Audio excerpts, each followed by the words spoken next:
समता परिस्थितीचे मी मनापासून आभार मानतो. भुजबळ साहेबांचे मी आभार मानतो, ज्या लोकांनी असा माझ्यासाठी हा विचार केला आणि माझं कौतुक केलं, माझ्या पाठीवर थाप मारली आहे, त्यासाठी मी सगळ्यांचे खूप मनपूर्वक आभार मानतो.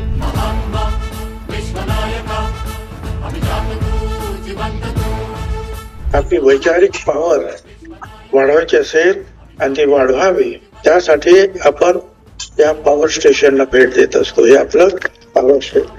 हा समता पुरस्कार जो आहे, त्यांनी जो चित्रपट क्षेत्रामध्ये कला, दिग्दर्शन, काव्य या सर्वच क्षेत्रामध्ये आपला ठसा उमटवलेला आहे.